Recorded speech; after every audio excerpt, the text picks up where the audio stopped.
Boa tarde, Nina. Olá, professor. Tá com uma voz? É sono, cansaço?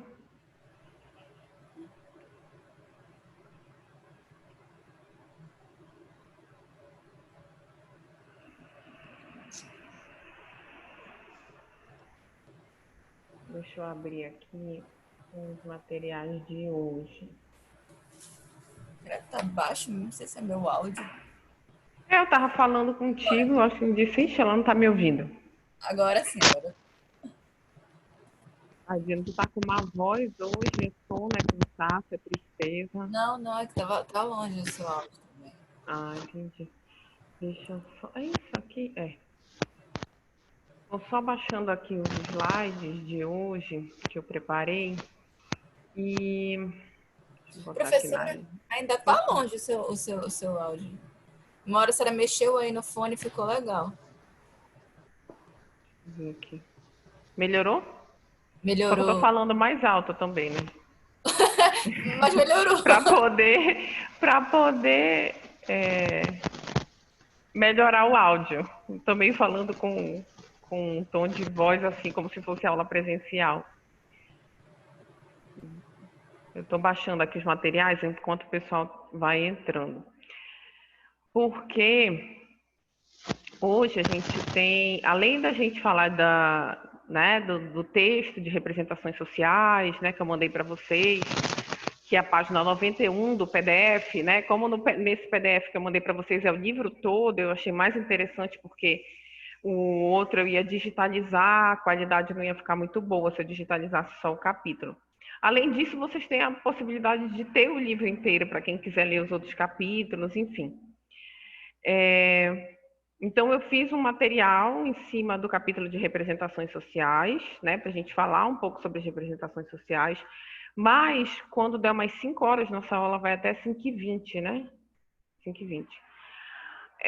Eu quero falar sobre o Até 5h30. trabalho, isso, sobre a questão dos trabalhos, né? Então, vocês já sabem que a prova vai valer 7 e os trabalhos e mais 3 pontos de atividades, né? Então, eu já organizei como é que a gente vai fazer essas atividades, né? Vocês vão apresentar aqui nesse contexto, em dupla, alguns artigos que eu vou encaminhar para vocês. Mas aí eu vou falar mais detalhadamente para o final da aula, porque eu imagino que aí já vai estar todo mundo, teoricamente, né? Ou quase todo mundo. Professora, Pode falar, Nina. a senhora teve uma ideia de a gente apresentar aí nas a mais? Não, porque eu acho que ainda não está autorizado, gente. Ah, tá, não, que você falou assim, se apresentar aqui nesse contexto. Mas Não, se for nesse apresentar. contexto do Zoom. Ah, tá. No contexto online, né? Nesse sentido. Ah, tá, porque a gente fez uma enquetezinha no nosso grupo para saber, porque retorna dia 28 ou 29, não Boa lembro agora. tarde, Sandra. Sim, sim, eu, E eu aí a recebi gente esse. fez Quer uma dizer, enquetezinha exatamente para saber quantos iriam, quem ia continuar online e tal. sim, é porque pelo aviso que eu vi. Peraí. Aí, pela nossa enquetezinha, só 3 pessoas irão presencialmente, o resto tudo vai ficar online ainda. Entendi. Isso é uma dúvida que eu também não sei como é que vai acontecer, porque pelo que eu li do aviso da Exabás, eu vou até perguntar melhor para a coordenação como é que vai ser, enfim. Eu soube pelo aviso institucional também das redes sociais, né? E aí eu entendi que a gente, professor, vai ser transmitido ao vivo para quem for ficar em casa, mas também, né, vai ter o contexto presencial. Eu fico na dúvida de como é que eu posso dizer, viabilizar isso que não prejudique nem um lado nem o outro, assim, entendeu? Não sei se vai ter alguma outra estrutura. Talvez seja só uma questão de eu saber manejar esse novo formato mesmo, né? Porque, por exemplo, no contexto presencial,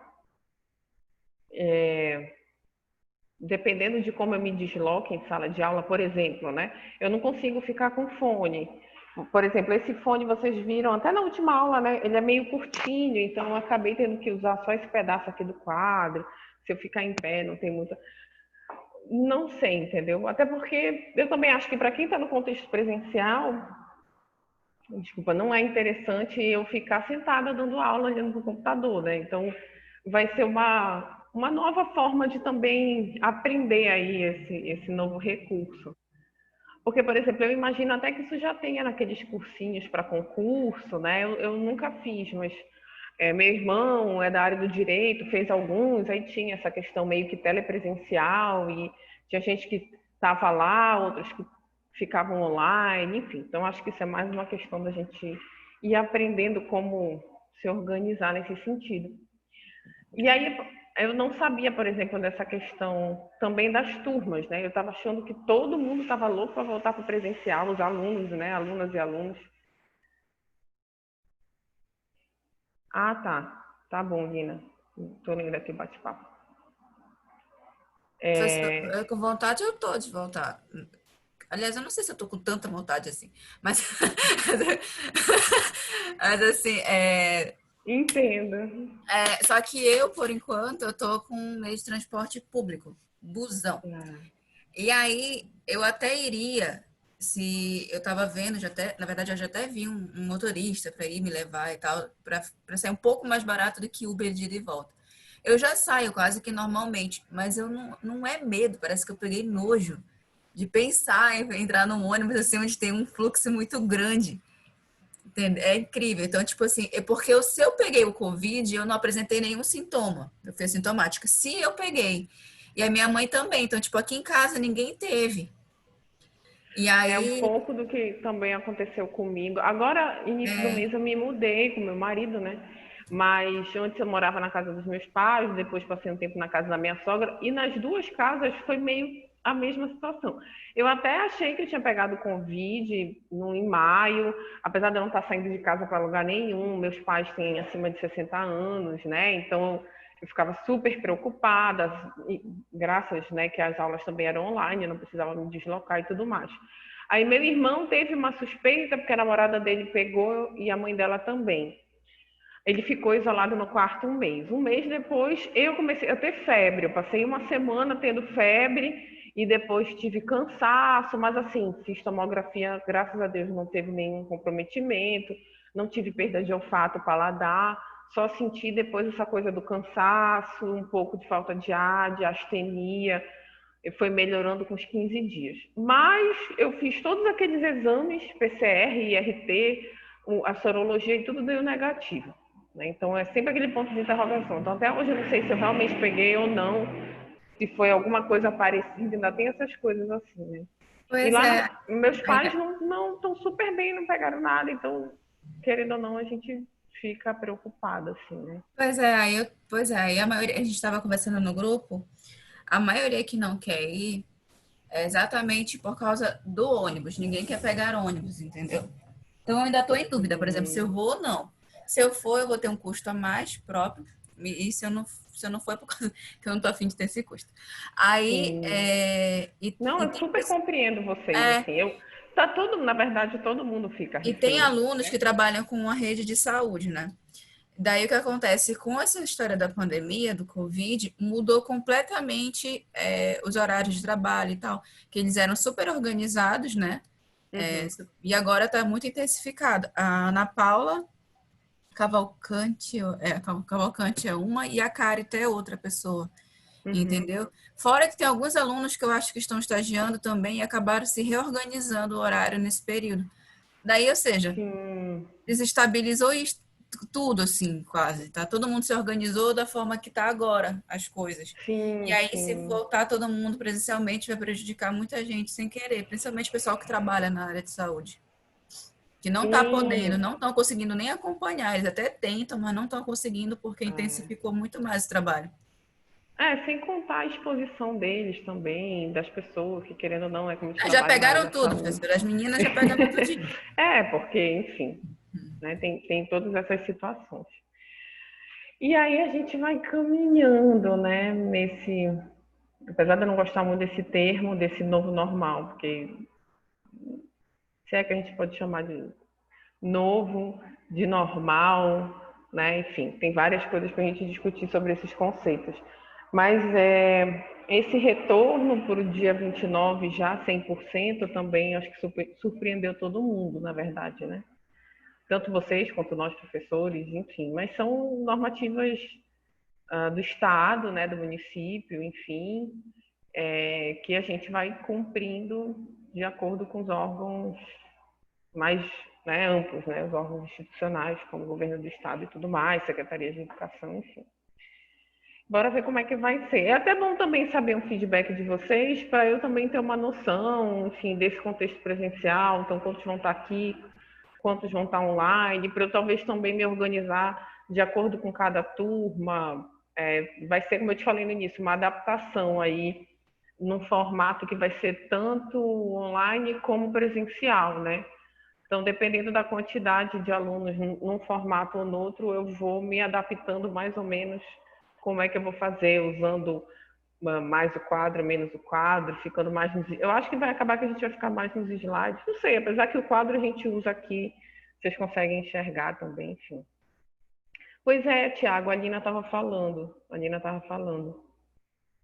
Aí, de repente, a gente faz assim, 1, 2, 3, um em cada ponta. E eu não sei se... Porque antes a gente usava o quadro aqui, né? A televisão, né? Para poder... Para quem está presencialmente ver os slides. Eu não sei como é que vai ser agora, a partir do dia 29. Se vai ter aqui e aqui. Enfim, vai ser novidade para todos nós, assim como foi também semestre passado, né? A gente foi se adaptando. E aí a gente vai se adaptando, né, nesse novo contexto pandêmico, infelizmente, né? De pandemia e tudo isso que está acontecendo. Bom, então, peraí, só ajeitar que eu chutei aqui sem querer.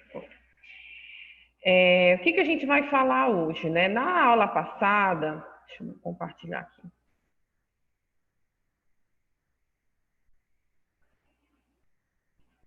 Então, tá pausado, gente?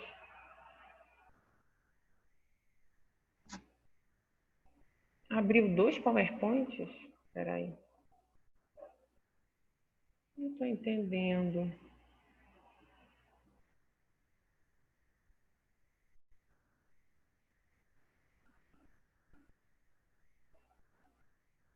Ixi, está dando um bug dizendo que o compartilhamento é inválido. Eita, peraí. Deixa eu abrir de novo aqui o arquivo. Eu tive que fechar. Bora ver se agora vai. Peraí. Tá.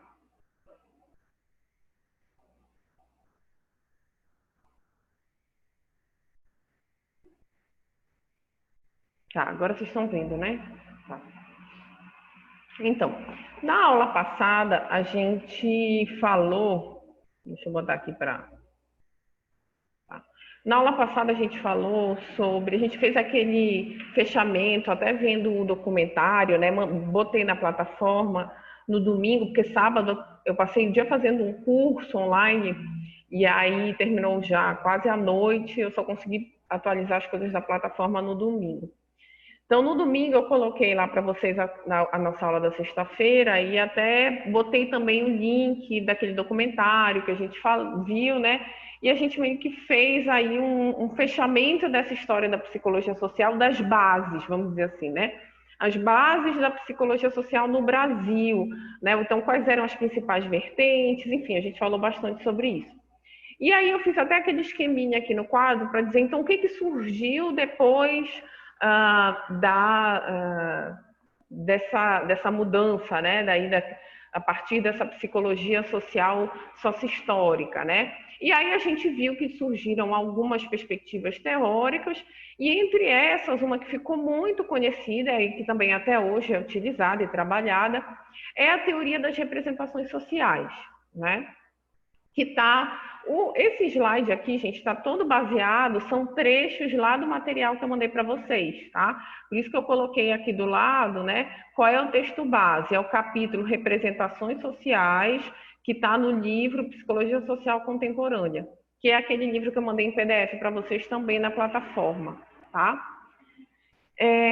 Então, quando a gente fala de representações sociais, né, por que eu mastiguei muita coisa para a gente chegar aqui? Porque, não sei se vocês conseguiram ler alguma parte, algum trecho, enfim, ele vai trazer outra perspectiva teórica dentro da psicologia social, né? que às vezes parecem uma grande, meu Deus, então é mais uma teoria dentro da psicologia social que tem determinadas referências, outros vieses, outras compreensões para falar do social, enfim. E até vocês vão me perguntando aí, isso fica um pouco confuso, porque foi como eu falei para vocês, a psicologia social, de uma maneira geral, não só no Brasil, né, mas a gente está falando de Brasil, ela é uma psicologia social como a psicologia em si, né? Vão ter diferentes, vamos chamar assim, de abordagens, né? Então, diferentes abordagens teóricas e cada uma vai estar mais linkada, né? Então, é meio que você, dentro da psicologia social, você tem que escolher qual é a sua perspectiva teórica, né? Se você vai trabalhar com sócio-histórica, com referencial da Silvia Alane, com referencial do Haroldo Rodrigues, com referencial das representações sociais do Sérgio Moscovici, a gente vai falar aqui hoje, se a gente vai trabalhar com construcionismo social, se a gente vai trabalhar com uma psicologia social crítica de base do Michel Foucault, base Foucaultiana, ou se vai ser uma psicologia social com base nos estudos culturais, né, que são uma vertente da sociologia, e aí essa psicologia social que tem como base os estudos culturais foca mais a cultura, enfim, né, estou trazendo aqui para vocês.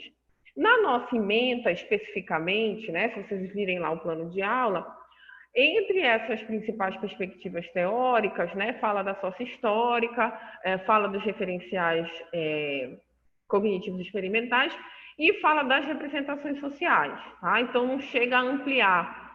Se possível, eu quero ir falando de outras perspectivas, só para vocês verem o que tem de mais atual, né? Porque a gente vai observando que na psicologia social, a gente, inclusive, aí no final da aula, a gente vai falar sobre uma atividade que já vai valer os 3 pontos, tá? Então, sem ansiedade, 5 horas a gente para, mesmo que a gente não tenha terminado aqui a discutir representações sociais, para falar do trabalho, tá? Mas que o foco vai ser um pouco isso, né? Dar uma olhada no que tem de produção de psicologia social na atualidade.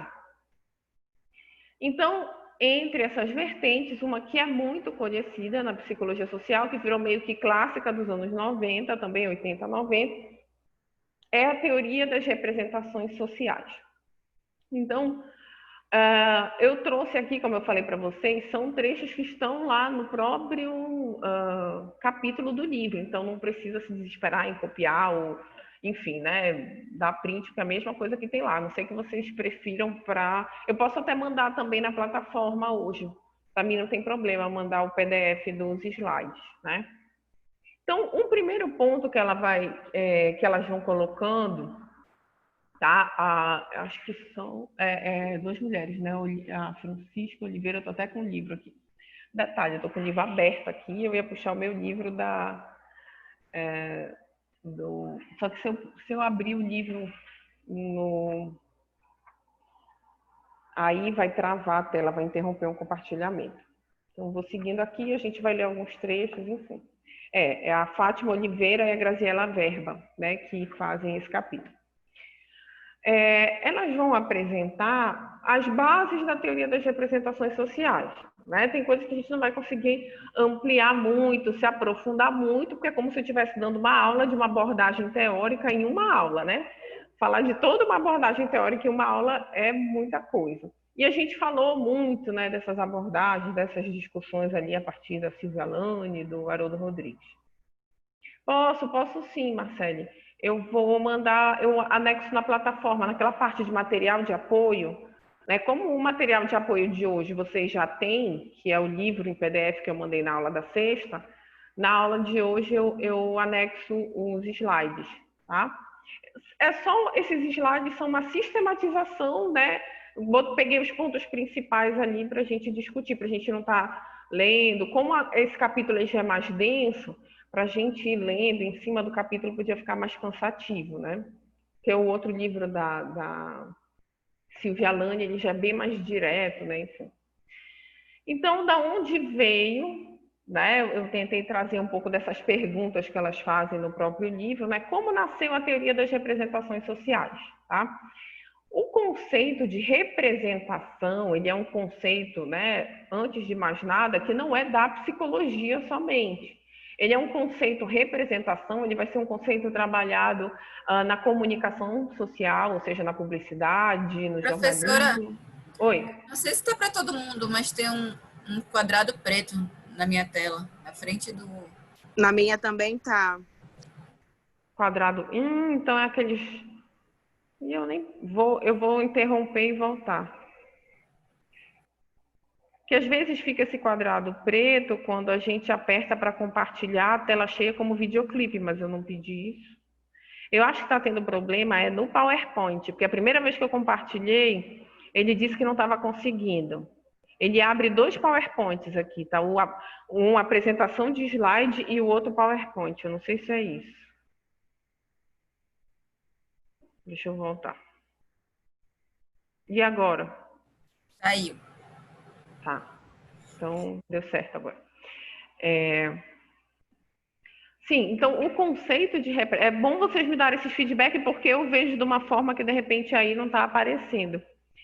Então, o conceito de representação em si, né, ele não é um conceito somente da psicologia. Ele é um conceito, como eu falei para vocês, que tem na comunicação social, na publicidade, no marketing, né, no jornalismo, quando a gente fala de imagem, a representação de uma imagem, enfim. E também também utilizado nas ciências sociais, né? E claro que aí, como vem dessas origens, tanto na sociologia como na antropologia, vai se falar de representação social, tá? Já que está se falando de ciências sociais. Então, esse conceito o termo representações sociais, ele tem as suas origens na sociologia e na antropologia, né? O conceito representação social, através do Durkheim e do Levi-Brough, né, de Levi-Brough. Levi-Brough eu não conheço, Durkheim ele é um dos teóricos base das ciências sociais, né? Falando agora, fazendo um parênteses aqui. Como eu falo muito de ciências sociais, porque eu faço o doutorado, né, nessa área, então a gente acaba conhecendo. Então, nas ciências sociais, acontece meio como na psicologia, né? Na psicologia, a gente tem 4 abordagens básicas, 4 teóricos, não que sejam só esses, mas vamos dizer assim, os clássicos da psicologia. Skinner, Freud, Peirce, né? Se a gente for falar da Gestalt de algum modo, e o Carl Rogers centrada na pessoa, né? Nas ciências sociais, isso também tem. Os clássicos das ciências sociais é o Durkheim, o Weber e o Karl Marx, né? Então, cada um tem lá o seu olhar sobre o social, né? E que vai meio que definir também a perspectiva teórica enfim, né? da estudante do estudante que está em ciências sociais. Eles são muito ligados à sociologia, tá? E nas ciências sociais ainda tem essa divisão. Quem vai para a sociologia e quem vai para a antropologia. Não sei como eu faria uma relação dentro da psicologia, né? Porque não são necessariamente áreas de trabalho, né? Assim, eu vou para psicologia social, eu vou para psicologia da saúde ou organizacional. A gente pensa isso mais também no campo de atuação. Sociologia e antropologia são apenas vertentes, assim, né? Então, a antropologia é aquela que vai estudar a cultura dos povos, né? Que começa lá antigamente em estudar, fazer as expedições, né? Para estudar as tribos, a cultura de uma tribo, enfim. Estou só fazendo um parêntese para entender um pouco o que eles estão chamando, né? De sociologia e antropologia. Então, o Durkheim é uma referência nas ciências sociais, ele vai ter um olhar mais pragmático, ele vai ter um olhar mais, vamos dizer assim, com o pé mais no positivismo, né? Então, a gente já vê que a teoria das representações sociais, ela não vai falar necessariamente de positivismo, tá? Mas ela vai tentar ter um olhar bem objetivo e pragmático para tentar compreender as representações que uma determinada coletividade tem sobre um determinado assunto. Tá? Então, inicialmente chamado de representação coletiva, que era um termo que o Durkheim utilizava, serviu como elemento básico para a elaboração de uma teoria da religião, da magia e do pensamento mítico. Isso ele está falando das bases, tá? Lá do Durkheim na sociologia. Também contribuíram para a construção, para a criação da teoria das representações sociais, a teoria da linguagem de Saussure, a teoria das representações infantis de Piaget e a teoria do desenvolvimento cultural do Vygotsky. Então, vocês veem que, né, a teoria das representações sociais aí está atravessada por perspectivas teóricas, por questões, né, por teóricos de diversos campos interdisciplinares, inclusive, não só dentro da psicologia, como Piaget, enfim, mas lá na linguística, né, em letras, enfim, né, no Saussure e na própria antropologia e sociologia. Quem é o principal teórico das representações sociais? Né? É o psicólogo social romeno Sérgio Moscovici. O Moscovici faleceu em 2014, ou seja, isso é bem recente, né? Já faleceu velhinho, mas agora, né, em 2014, ou seja, alguns anos atrás. E ele era um psicólogo que tinha como base, na verdade, inicialmente, o estudo, ele tinha como base estudar questões relacionadas à psicanálise, né? Eu acho que aí eu não coloquei. Lá no livro, ele até fala, né, quando fala como nasceu esta teoria, no segundo parágrafo, né, ela vai falar que esse conceito é mencionado pela primeira vez pelo Sérgio Moscovici, e aí ele vai desenvolver toda a teoria, mas é porque o primeiro trabalho dele foi a representação social da psicanálise, né? Então ele faz um livro discutindo qual era a representação social da psicanálise, suas imagens e seu público, né? Que é o termo aqui, o livro em francês. Ou seja, mas para ele falar de representação social, como o nome, inclusive, do trabalho dele, ele ia ter que explicar o que ele está chamando de representação social. E aí ele faz esse diálogo com diferentes perspectivas, né? Ele vai se ampliando e outros autores vão ampliando essa discussão, principalmente com a sociologia do Durkheim. Então, por isso que se fala que na psicologia social, aí que é o terceiro ponto, né? A teoria das representações sociais, ela é considerada uma forma sociológica de psicologia social.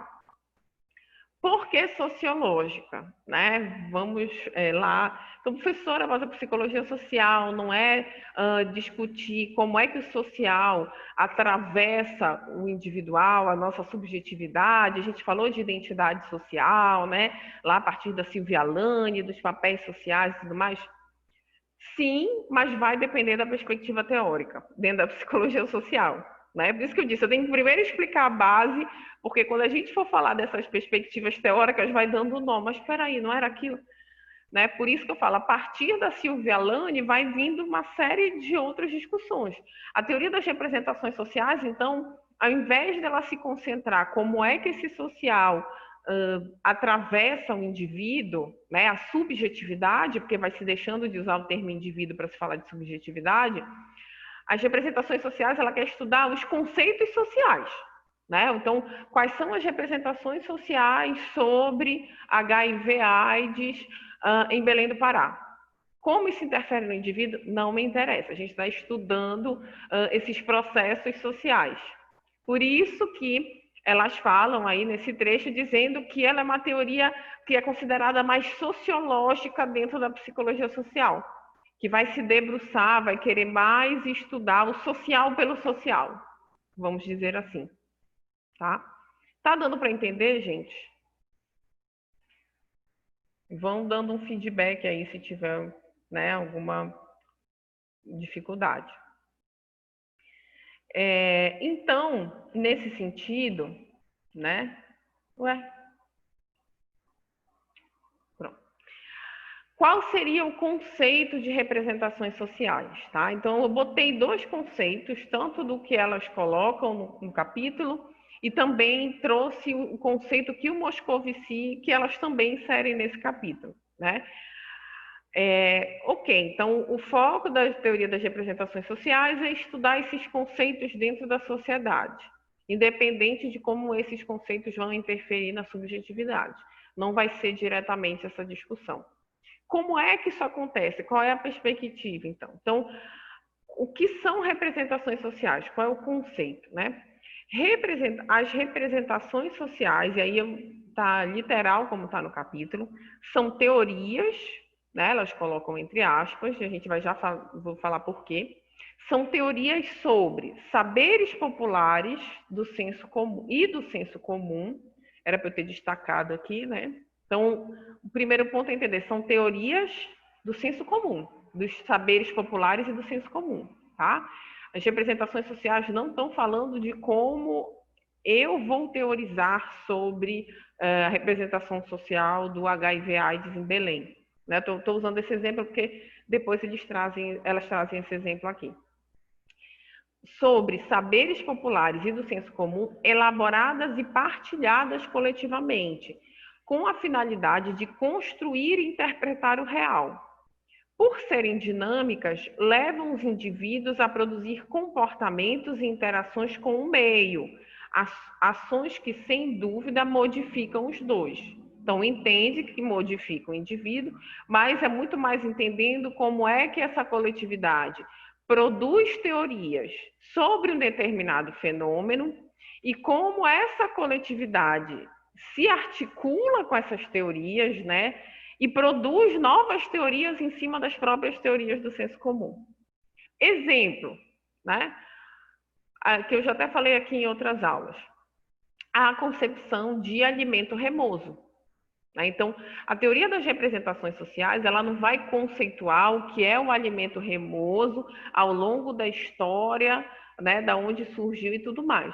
A teoria das representações sociais vai tentar estudar, primeiro, quais são as concepções de alimento, né, alimento bom e ruim em Belém, por exemplo, né?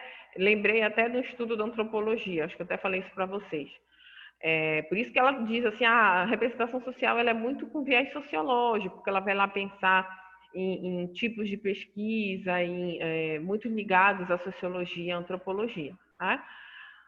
Ela vai lá estudar como é que, de repente, dentro de um determinado bairro, porque não vai dar para estudar Belém inteira, né? Seria um estudo muito grande, quais são as concepções sobre um alimento bom e um alimento ruim. E aí vai lá, se monta um grupo, a gente vai ver aqui as metodologias, e vai ouvir quais são essas teorias que essas pessoas desse bairro têm sobre um alimento bom e um alimento ruim. E aí, nessa pesquisa, né, nessa avaliação dentro das representações sociais, se observa que as representações sociais sobre alimento ruim envolvem um termo cultural daquelas pessoas, daqueles saberes populares, que o senso comum denominou como alimento remoso. Né, que aquele grupo, aquela coletividade denominou de alimento remoso. Então, o que é alimento remoso? Para as representações sociais, esse termo alimento remoso vai ser definido pelo próprio discurso daquela coletividade. E não eu, Amanda, enquanto psicóloga social, que vou descobrir ao longo da história, enfim. Mas na hora de eu definir lá na minha pesquisa, dizer o que é um alimento remoso. Bom, para essa coletividade, né, para esse grupo, alimento remoso são alimentos que geram processos inflamatórios ou que prejudicam processos inflamatórios. Por quê? Foi o que aquelas pessoas falaram. Por isso que eles dizem, representações sociais são as teorias do senso comum sobre um determinado tema. Né, que ele fala saberes populares e do senso comum, que na atualidade, né, a gente fala muito de senso comum, ou seja, não são teorias médicas, né? Eu não fui pesquisar na medicina, eu não fui pesquisar dentro de artigos científicos, eu fui pesquisar o que aquela coletividade, como é que ela representa um tipo de alimento ruim, vamos dizer assim, que gera algum tipo de problema, né, algum prejuízo à saúde. Aí foi se observar, então, as representações sociais de alimento prejudicial à saúde no bairro X, em Belém do Pará, é alimento remoso. Eles chamam de alimento remoso. O que é um alimento remoso? Para essa coletividade, alimentos remosos são alimentos que geram ou pioram processos inflamatórios, pós-cirurgia, pós-parto, enfim, né? E como eu posso até fazer uma discussão de como surgiu, mas sempre respaldado no que aquelas pessoas daquela comunidade estão falando sobre aquele tema. E aí, por isso que eles dizem, né? São teorias elaboradas e partilhadas coletivamente com a finalidade de construir e interpretar o real. O real no sentido da sua realidade, né? Não necessariamente que existam real. Então, dentro daquele contexto, a gente vai falar aqui de outros conceitos deles, né? Quando a gente vai falar de ancoragem e objetificação, né? Objetificação, se eu não me engano, nos próximos slides, objetivação, que vão ser termos que eles vão utilizar exatamente para isso. Então, dentro desses processos, o que acontece? A ancoragem eu me deparo com um fenômeno novo, com uma situação nova, né? Um monte de gente começa a passar mal quando come caranguejo. E aí, como é que o senso comum vai interpretar isso? Caranguejo faz mal. Pode ser que caranguejo não faça mal. De repente, aquele senso comum vai interpretar como? Ah, esse é um alimento remoso, né? E aí são esses termos que vão se criando. Então, o foco da teoria das representações sociais é estudar como é que o senso comum, os saberes populares constroem as suas próprias teorias. E que teorias são essas?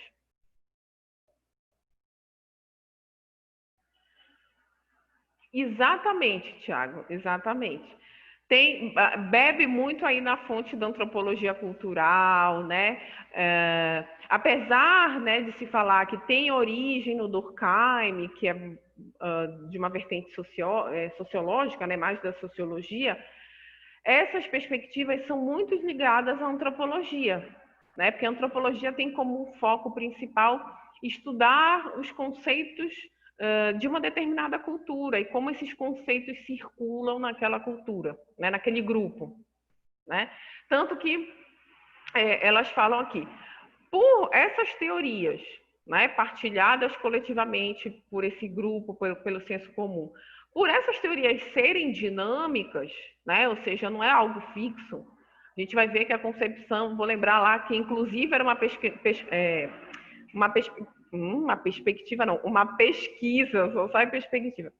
pesquisa em antropologia cultural e alimentação. E aí, eu acho até que eu comentei para vocês lá nas primeiras aulas, se eu não me engano, né, que um professor Heraldo Maués, né, fez uma pesquisa em vigia, né, e lá, numa comunidade de vigia, né, e aí era sobre isso, quais eram as concepções de alimentos bons ou ruins, enfim, ou seja, lá na antropologia. E aí criou-se uma tabela, porque se aqui a gente fala só do remoso, remoso é caranguejo, é camarão, aí tem a história, eu nunca sei se é o peixe de escama ou peixe de pele, eu nunca sei, né? O João vi que tucupi é remoso, né? Já várias. Lá nessa comunidade em Vigia, e isso foi uma pesquisa antiga também, da década de 70, 80, enfim, que ele trouxe para a gente nessa aula, tinham. Gente, era uma tabela, assim, ele teve que construir uma tabela, porque tinha alimentos remosos e não remosos, alimentos que você podia comer no período de chuva e não podia no período de chuva, alimentos que podia comer quando a mulher estava menstruada e não podia comer quando ela estava menstruada. Tinham várias denominações, né? E que é por isso que diz, por serem dinâmicas, isso não significa que essas teorias populares são fixas, são iguais sempre, né? Isso vai se mudando ao longo do próprio processo da coletividade, né? Que está inserida no contexto social e tudo mais. E levam, então, os indivíduos a produzir comportamentos e interações com o meio, e ações que, sem dúvida, modificam os dois. Se a gente for pensar, as teorias, a gente vai ver aqui também dos universos consensuais e universos, só para não seguir aqui, os universos reificados e os consensuais, né? Então, às vezes uma teoria que ela vem de uma teoria científica, vamos dizer assim, vem da medicina, né? Vou dar um exemplo da questão do açaí. Então, por muito tempo a gente ouviu que o açaí, e aí é uma teoria, ou seja, eram as representações sociais sobre a utilização do açaí na nossa região. Teorias partilhadas coletivamente que tomar açaí com algum suco cítrico, né, alguma fruta cítrica, fazia mal. Então, se você for tomar açaí, não pode tomar suco de laranja, não pode tomar suco de limão, vai tomar suco de maracujá e tomar açaí, vai dar ruim, né? E hoje em dia, por exemplo, eu já ouvi de uma médica e fiz isso várias vezes, né? Que a médica me recomendou para maior absorção do ferro do açaí, pingar 3 gotas de limão no açaí. Né? Então, tá lá, sei lá, 250 ml, 300 ml ali de açaí, um pouquinho menos de meio litro. Olha, pinga 3 gotas de limão, porque aumenta a absorção do ferro. A gente vai dizer, loucura, não, eu pinguei as 3 gotas de limão, foi ótimo, não aconteceu nada comigo. Por quê? Dentro de uma teoria científica, inclusive, né, quando a gente vai estudar, como eu já tive essas coisas de, eu tenho que compensar um ferro, porque eu tentava ser vegetariana e algumas coisas mudaram, depois eu vou contar para vocês por quê, e eu não tenho mais conseguido manter o meu vegetarianismo. E aí, tinha essa questão de eu tenho que compensar porque eu não como carne vermelha, mas até hoje eu não como carne vermelha, só vou ter que comer frango e peixes e mariscos. Ou seja, dentro das teorias nutricionais, biomédicas, o que acontece? O limão, como algumas frutas cítricas, lá, eu não vou saber a base química do limão, né? Como é que a gente diz? A vitamina C, esse é o ponto importante.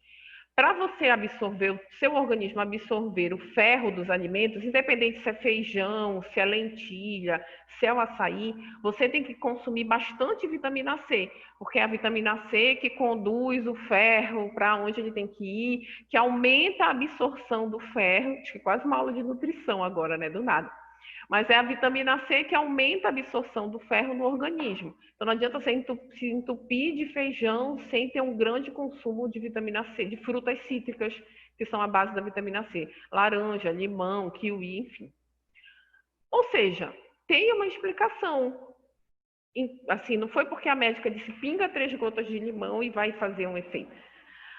E aí, será que isso, se popularizando de algum modo, não vai se modificando um saber popular de que a gente não poderia tomar suco de laranja com açaí?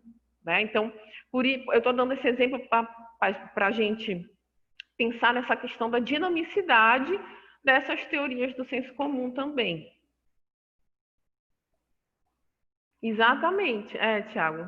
E não faz mal nenhum, pelo contrário, né? Tá tudo tranquilo. Já fiz isso várias vezes e tá tudo normal. Acho que até melhorou realmente lá minha hemoglobina, sei lá, aqueles exames de sangue que a gente faz para ver o ferro, melhoraram. Não por acaso a feijoada vem acompanhada da laranja, né? Porque você vai comer uma alta dose, não só porque a laranja é digestiva, mas também porque ela vai aumentar a absorção do ferro, do feijão. Enfim, isso aí eu já estou falando do que eu aprendi com nutricionistas, enfim. Então, esses saberes populares, né, vão também se modificando dentro das dinâmicas sociais que a própria coletividade produz, reproduz, modifica, enfim. Então, para o Moscovici, que inaugura aí essa teoria, né, e é considerado a grande referência, como é que ele refere-se à teoria das representações sociais? Como elas falam, ele não traz um conceito fechado, mas o que ele considera como representações sociais? Então, por representações sociais, entendemos um conjunto de conceitos, proposições e explicações originado na vida cotidiana, né? Então, lá há teorias do senso comum. No curso das comunicações interpessoais, é muito antropologia cultural, né? Elas são o equivalente em nossa sociedade aos mitos, sistemas de crença das sociedades tradicionais, mas também podem ser vistas como a versão contemporânea do senso comum. Se a gente for pensar, já fazendo a relação aí com o que o Tiago falou, o estudo dos mitos, dos sistemas de crença, né, a antropologia cultural se dobra muito sobre isso, só com determinados referenciais teóricos. As representações sociais também vão falar sobre isso, mas não só. Elas, na verdade, assim, a maioria das pesquisas que eu vejo em representações sociais estão falando mais da versão contemporânea, né? O que o senso comum fala sobre um determinado tópico. Não fala muito, assim, sobre questões das chamadas sociedades tradicionais.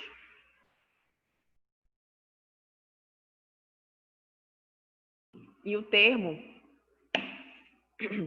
sociedades tradicionais é um termo utilizado para a gente não falar são as sociedades de outros momentos históricos, né? Que infelizmente, por um certo tempo, na antropologia se chamavam de sociedades primitivas. Mas isso lá também nos teóricos da antropologia de antigamente, vamos dizer assim, né? Vou clicar aqui. Ok, deu para entender um pouco, né, esse conceito geral das representações sociais. Aí elas falam que as representações sociais, enquanto teoria, elas têm 3 níveis de análise, tá? Aqui é só para a gente compreender um pouco o que elas estão trazendo no capítulo, né? Não é para se desesperar de, não estou entendendo nada. É uma teoria, né, gente? Então, estudar uma teoria em uma aula é muito, né, fica muito resumido. Mas é mais para a gente conhecer e ver, né, os principais embasamentos teóricos dela. Então, elas dizem que existem 3 níveis. Um primeiro nível, elas chamam de nível fenomenológico, que ficou quebrado aí a palavra, senão ia ficar muito minúscula a palavra, né? Eu deixei quebrado. Mas fenomenológico tudo junto, tá? Então, o que seria o nível fenomenológico das representações sociais? Entender que, primeiro, né, o nível fenomenológico, ou seja, as representações sociais, elas são objeto de investigação, né? Então, acaba que o nome da teoria é o nome do seu próprio objeto, né? Isso às vezes se confunde, né, para quem está começando a estudar. Por isso que fala teoria das representações sociais, porque o objeto de estudo da teoria das representações sociais são as representações sociais produzidas pelos saberes do senso comum, né? Então, fica meio, como é que a gente diz, repetitivo, vamos dizer, nesse sentido. As representações sociais são um objeto de investigação, são elementos da realidade social, né? Ou seja, existem ali, vamos pensar aí nesse exemplo que eu trouxe do alimento remoso, são modos de conhecimento que aquela população adquire, que esses saberes vão se desenvolvendo, saberes do senso comum que surgem e se legitimam na conversação interpessoal cotidiana e tem como objetivo compreender e controlar a realidade social. Por que elas chamam de nível fenomenológico, né? É para compreender, então, que as representações sociais estão no campo dessas relações que uma coletividade estabelece com o seu meio para a compreensão dos fenômenos sociais, para a compreensão da sua realidade. Por isso que elas chamam de fenomenológico, né? Então, de que forma eu percebo a realidade e eu compreendo a realidade e eu transformo em um conceito aquela realidade que eu não estou entendendo, né? Por exemplo, quando o Moscovici fala lá do conceito geral, mitos, lendas, né? Então, eu estou vendo que tem um momento climático, vamos dar um exemplo falando assim, um termo mais científico, né? Mas moro numa região em que tem determinados momentos à noite que a floresta, o vento que passa pela floresta parece um uivo. Ou, né, eu estou em casa, eu moro numa região muito próxima da floresta, ou no meio da floresta, ou enfim, né, eu sou uma comunidade ribeirinha, eu sou uma comunidade, não precisa ser na floresta, mas vocês vão entender porque eu estou usando essa situação, né, essa cena. E aí eu escuto o barulho de alguém batendo na porta, né? Eu não sei se é um uivo ou é um charuto, ou enfim. Aí como é que eu vou interpretar aquela realidade? O meu vizinho disse que eu vi, o meu outro vizinho também, então é a Matinta Pereira, né? Então são formas de se explicar a realidade. Por isso que ele diz, então é o nível fenomenológico no sentido de como eu percebo as situações que estão acontecendo, como é que eu interpreto e tento controlar no sentido de criar teorias sobre aquilo que está acontecendo, né? Seja uma lenda, um mito, né? Lembrei agora de um livro do Valcir. Ai, meu Deus, esqueci o sobrenome dele. Ele faleceu também, acho que foi em 2018. Um escritor daqui de Belém, que era Visagens e Assombrações de Belém, se eu não me engano é de Belém, né? Então ele conta as histórias das principais lendas urbanas Mas existe, exatamente, Lina. A gente vai, tem um exemplo que ele vai falar da própria questão da concepção de religião, né? Como exatamente, eu não sei se é da época de vocês, tá, gente? Que eu já passei dos 30. Então, a história da mulher do táxi. Então, a gente ouvia essa lenda urbana, né? Não é uma lenda rural, é uma lenda urbana. Que agora vai ser a mulher. O pessoal até brincava. Quando surgiu o Uber, será que agora a mulher do táxi vai pegar Uber? Né? Não sei se vocês sabem dessa lenda, enfim, dessa história. Esse livro é um livro só falando das. Por isso que o nome é Visagens e Assombrações de Belém, se eu não me engano. E é muito legal, porque são essas histórias e essas lendas que a gente escutou nossos avós falando, que existiam, enfim. Então, exatamente, Daniela, ele é muito bom. Eu li também, acho que esse livro tem uns 20 anos por aí, eu acho, uns 15, 20 anos. E ele vai contando a história da mulher do táxi, do porco do reduto. Eu lembro muito desses dois, assim, né? Porque a gente sempre comentava, meus primos ficavam fazendo esses medos. Então, coisas que vão, né? Que circulam, então, como formas de interpretar uma realidade ou de lidar com determinadas situações, né? Lidar com a morte, né? Falando da mulher do táxi, o medo da morte, o desconhecido, né? Então, uma pessoa que pede um táxi na frente do cemitério, aí o taxista vai, leva ela e diz assim, eu tô sem dinheiro. Acho que todo mundo conhece essa história, né, gente? Eu tô recontando aqui da minha forma, que vai perder toda a graça. Tanto que eu acho que tem até curta, né? Produziram curtas paraenses sobre... sim, a Matinta Pereira e tantos outros, né, gente? Então, o foco das representações sociais é estudar não só esses mitos, né, ou essas histórias dos saberes em determinados momentos, né? Então, como era a história da Matinta Pereira, mas quais são essas lendas atuais, né? Quais são esses saberes populares, quais são as teorias populares que se constroem sobre determinadas situações, né? Que são formas de interpretar e lidar com aquela realidade e controlar. Controlar no sentido de como é que eu me aproprio desse desconhecido. Vou criar uma teoria, né, e vai ser compartilhada coletivamente. Não, isso que acontece é a Matinta Pereira, tem que deixar o fumo. Se tu deixar o fumo lá na porta, na janela de casa, ela não vem te perturbar, ela não vai fazer tal coisa, enfim. E isso vai repassando coletivamente. Então, por isso que se diz assim, um nível de análise das representações sociais é o nível fenomenológico. É esse objeto de investigação, ou seja, como é que essa coletividade interpreta esse fenômeno, essa realidade, né? Um segundo nível é o nível teórico, se a gente está falando de teoria das representações sociais, então são as definições conceituais e metodológicas, construtos, generalizações e proposições referentes à própria teoria das representações sociais. Né? Então, a gente tem um nível fenomenológico, que é estudar o fenômeno, né? Estudar quais são as representações sociais sobre o uivo, né? Sobre lá, aqueles fenômenos que acontecem em determinadas regiões, né? A gente vai ter o nível teórico, porque o nome é teoria das representações sociais, e tá, a gente vai estudar esse fenômeno, mas qual é a nossa base teórica? A gente vai falar no próximo slide, né? Então, quais são os principais conceitos da teoria das representações sociais? Que eles vão falar de os universos reificantes e consensuais, ancoragem, objetivação, ou seja, os conceitos da própria teoria para interpretar o fenômeno, o nível fenomenológico, né, aquilo que está sendo pesquisado.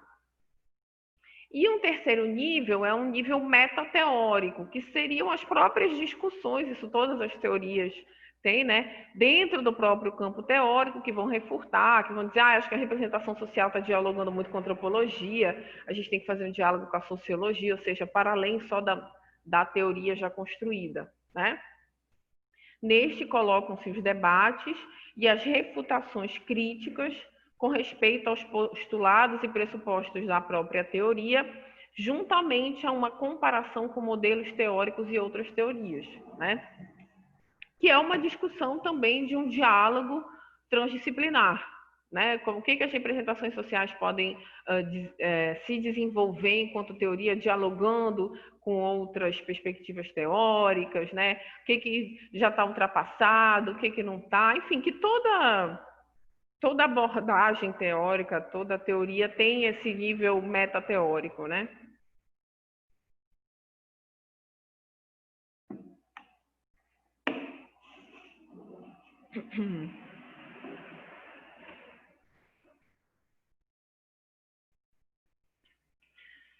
E aí elas trazem um outro ponto, né? Então, por que estudar as representações sociais? O que elas estão falando aí? Por que elas trazem esse questionamento, né? Eu botei esse questionamento para a gente entender, então, né? De algum modo, a gente está entendendo que a teoria das representações sociais se confunde com o seu próprio objeto de estudo, o termo, né? Porque, na verdade, é a teoria sobre como se produzem saberes do senso comum sobre um determinado fenômeno, né? E por que, então, se utilizar, por que estudar representações sociais, né? E aí elas vão dando a justificativa delas, né? Que provavelmente trabalham com representações sociais.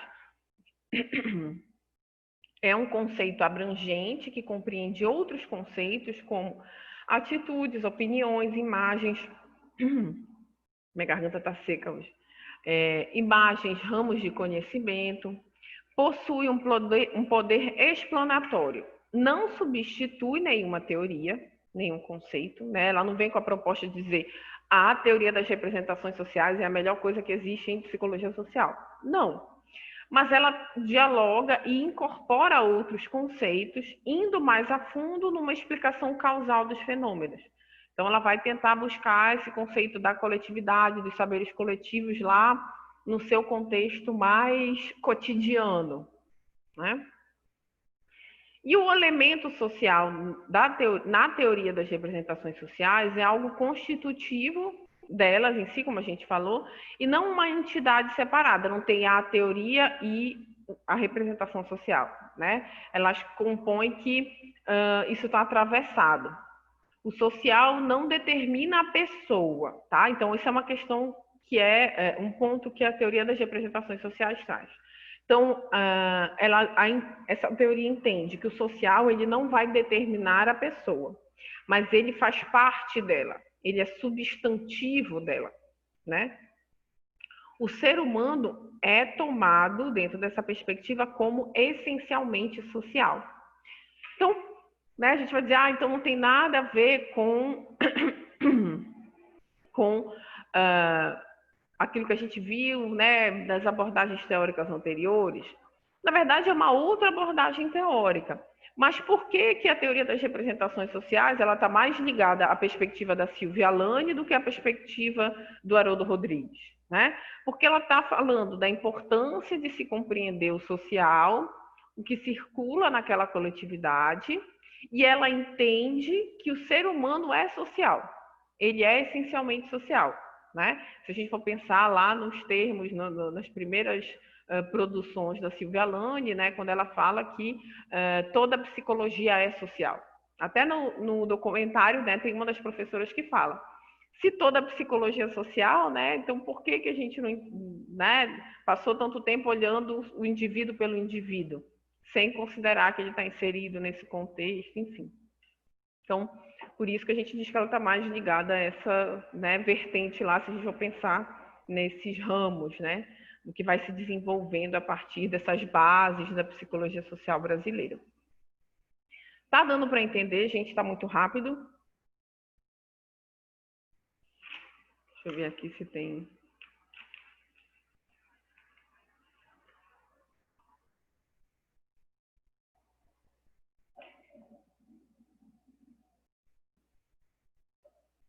Vocês vão me falando. Então, e aí a gente entra no que eu coloquei, no que eu chamei de principais conceitos em representações sociais, tá? Na teoria das representações sociais. Que está lá, na 108, elas colocaram por que criamos as representações sociais, né? eu achei que ficaria, botei aqui os principais conceitos para vocês compreenderem melhor, né? Então, para tentar entender como é que se produz uma representação social naquela coletividade, né, se constrói alguns conceitos dentro da teoria. Então, como é que eu vou compreender que se construiu a lenda da Matinta Pereira? Né? Quais são as bases teóricas que eu tenho para compreender esses processos? Né? Que não adianta só, vou lá estudar e vejo que as representações sociais sobre aquele fenômeno que acontece naquela região é chamado de a lenda da Matinta Pereira. Mas quais são os meus referenciais teóricos, né, da teoria das representações sociais? Então, elas trazem dois principais referenciais teóricos, que são universos reificados e universos consensuais, e a ancoragem e objetivação, que são formas de compreender como é que se produziram aquelas representações. Tá? O que elas chamam de universos reificados? Tá? Então, são mundos restritos, onde circulam as ciências, a objetividade ou as teorizações abstratas, vamos falar as ciências humanas em geral. Né? Nos universos consensuais, que elas já falam, né, explicando relacionando ao outro, que são as teorias do senso comum, encontram-se as práticas interativas do dia a dia e a produção das representações sociais. Eu vou falar dos dois universos e aí vou explicar. O que são, então, os universos consensuais? Já são a forma como a sociedade, né? A sociedade é vista como um grupo de pessoas que são iguais e livres, tá? Essas são as concepções da teoria das representações sociais. Cada uma com uma possibilidade de falar em nome do grupo. Nenhum membro possui competência exclusiva para dizer assim, não, vamos estudar, então, eu vou estudar as representações sociais sobre... Eu vou falar uma coisa super abrangente, tá, gente? Bem ampla. Claro que não daria para estudar, ia ser um objeto de pesquisa enorme. Quais são as representações sociais de Deus para os católicos paraenses? Vou dar um exemplo, né? A gente vai ter... então se eu estou falando de religião católica, a gente vai entrevistar só o padre, só os padres. E aí, para a teoria das representações sociais, quando ela fala, se a gente compreende que existem, né, que esses saberes populares são produzidos coletivamente, o meu foco não vai ser estudar os padres, vai ser estudar o que as pessoas que são devotas do catolicismo, que são seguidoras, não sei qual seria o melhor termo, né, um termo mais teórico, né, do catolicismo, eu vou pesquisar as pessoas, o que circula entre aquelas pessoas, entre aquela coletividade. E eu também não vou eleger uma única pessoa para ser a representante desse universo consensual. Então, fazendo agora o paralelo dessas duas concepções, os universos reificados seriam essas compreensões científicas, mais abstratas, mais objetivas. Então, se eu for falar com os padres, eu estou falando de universos reificados que estão lá no embasamento teórico da religião católica, do estudo do catolicismo, né, de toda a formação que os padres fazem com um determinado embasamento teórico, metodológico, dentro das ciências da religião. Isso é um campo, né, um universo de compreensão específico, por isso que diz reificados, enfim, dentro das ciências de algo mais objetivo. Os universos consensuais seriam essas compreensões que são coletivas do cotidiano, né, do senso comum, e que são, na visão da teoria de representações sociais, consensuais. Então, a teoria das representações sociais, ela traz uma perspectiva de generalização. Ela vai dizer, estudei aquela coletividade, fiz uma pesquisa com 20 fiéis católicos da região metropolitana de Belém. E aí, no final da pesquisa, observo que as representações sociais sobre Deus para aquelas pessoas, né, é X. né? É divindade, é o pai maior, enfim. E aí o resultado da pesquisa vai estar meio pautado num universo consensual de compreender que então os católicos paraenses, né, têm como perspectiva que Deus é uma divindade, um pai maior, por exemplo, né? Por isso que ele diz que é consensual, tá? Então tem esse viés de entender que existem universos fechados e reificados, pautados em concepções científicas, e tem universos consensuais mais ligados a essas compreensões do senso comum, tá? São conceitos teóricos da teoria das representações sociais. Os outros dois conceitos, né, que elas também trazem como base das representações sociais, é o conceito de ancoragem e objetivação. Tá? O de ancoragem eu trouxe o conceito principal e aí a gente vai recorrer lá, eu vou abrir aqui o livro para a gente ver o exemplo que elas trazem. Ancoragem é o processo pelo qual procuramos classificar, encontrar um lugar para encaixar aquilo que é não familiar, aquilo que é estranho, aquilo que é diferente, aquilo que é não familiar. Não enquanto pessoa, mas enquanto um fenômeno que está acontecendo, um processo social ou alguma coisa que eu ainda não sei como explicar. Tá? É um movimento que implica, na maioria das vezes, em um juízo de valor, pois, ao ancorarmos, classificamos uma pessoa, uma ideia, um objeto, e com isso já situamos dentro de alguma categoria que historicamente comporta essa dimensão valorativa. Né? Então, eles vão dar um exemplo da questão do HIV/AIDS. Né? Então, antes da gente entrar nesse exemplo, o que é ancoragem? Vamos dizer que, tá aí, a gente está vivenciando um pouco isso, né? Surgiu uma doença chamada de coronavírus, falar o termo mais cotidiano, que o nome é Covid-19, SARS-CoV-19, enfim, né? Tem um universo reificado que tem lá um termo científico. No contexto consensual, apesar de estar relacionado, como se a gente chama de coronavírus, tá? E a gente ainda está se apropriando de algo que é totalmente novo. A gente não era uma doença que existiu na Idade Média, que existiu não sei aonde, que, né? Ou seja, nem os universos reificados científicos e objetivos ainda conseguiram construir, como é que a gente diz, classificações, né? Que digam, não, isso aqui não, a gente sabe que é um vírus. Mas e as formas de contágio? Qual é o tratamento? A gente ainda está meio perdido, né? Tem que pelo espirro, né? Por secreção, né? Por manipulação, né? Enfim, pelo toque e tudo mais. Como esse tipo de vírus seria assim. Eu ainda acho que ainda tem muita coisa para descobrir. Qual é o tratamento? Não se sabe.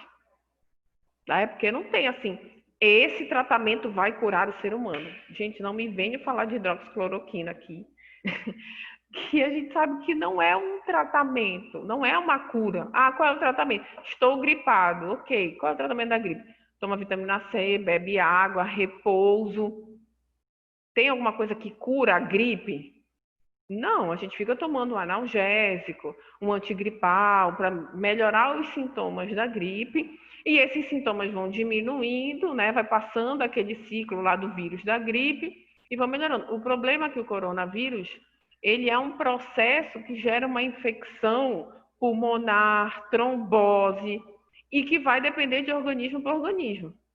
Então vai ter gente que vai tomar hidroxicloroquina e vai morrer, como eu conheci, infelizmente, né? Que fez todos os tratamentos com ivermectina, asa, hidroxicloroquina, corticoide, zinco, enfim, né? E tinha acima de 60 anos, ficou grave, foi para o hospital, todos os recursos, era uma pessoa que tinha plano de saúde muito bom, tinha recursos financeiros, ou seja, com todo o suporte de equipamentos, enfim, né? Ficou internada num dos melhores hospitais de Belém, utilizou respirador da melhor forma e faleceu. porque todas essas medicações não deram conta, mesmo sendo administradas nos 3 primeiros dias, nos 5 primeiros dias, não sei o que, enfim.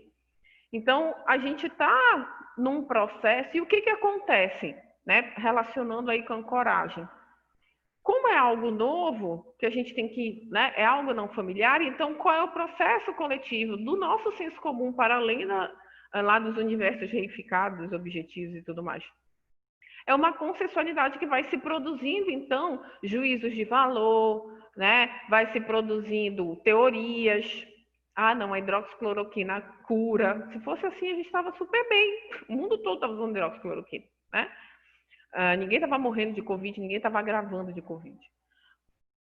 Ou a gente vai criando teorias, não, se fizer o chá de alho com limão, aí a gente começa a receber nas redes sociais, no WhatsApp, tome uma colher de vinagre por dia que você não vai pegar coronavírus, ou você vai curar, tome o remédio para malária, né? A gente tomando assim discriminadamente a cloroquina, né? Não a hidroxicloroquina.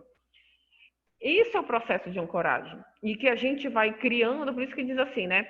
Ou seja, e nesse processo, como é os saberes, é o momento em que o senso comum, que os saberes populares estão tentando classificar, encaixar em algo que a gente, né, já conhecia, é um vírus, é uma doença, é uma gripe, é uma gripezinha, né? Esse processo é que vai se chamar de processo de ancoragem, que nisso vai se criar juízos de valor, vai se transformando criando informações com um caráter valorativo, né? O novo coronavírus ainda tem isso. Estaria todo mundo, gente. Se a hidroxicloroquina curasse alguma coisa, meu Deus do céu, o mundo inteiro está usando hidroxicloroquina. Se a gente está desesperado para arranjar, o mundo está desesperado para arranjar a cura dessa doença, né? A vacina, quanto mais a cura, gente, pelo amor de Deus, ninguém estava tendo que ficar nesses contextos de isolamento social, a gente ainda com medo, né, de aumentar, porque a gente teria a solução dos nossos problemas, gente. Os médicos, todos os médicos iam estar super dizendo que era para tomar hidroxicloroquina. E não é o que tem acontecido no mundo, né? Os estudos continuam, se observa, gente, dá certo com uma, mas não dá certo com outra, então não é cura, né? Então não é solução de problema. E essa é a grande questão. A gente está, então, usando esse termo, a gente vai nesse processo de ancoragem. O problema é que esse processo de ancoragem, como dentro, né, dos nossos saberes populares, vão criando também teorias que são preconceituosas, né? Que é uma forma de eu conseguir entender, encaixar, ou de eu achar que é mito, que não existe. Não, esse negócio de coronavírus não existe, isso foi inventado. O que é isso? É uma forma também da gente tentar lidar com algo que é muito novo, não sabe como lidar, então vai se criar também dentro de determinadas teorias que isso não existe. Isso é só uma história que inventaram, né? Então, é isso que ela está falando, elas estão falando, o que a teoria das representações fala. Então, qual é o processo? O ancoragem é esse processo, né? Trazendo aqui o exemplo que elas colocam, né? Um conceito histórico, né? Que infelizmente se desenvolveu. Deixa eu compartilhar aqui, peraí.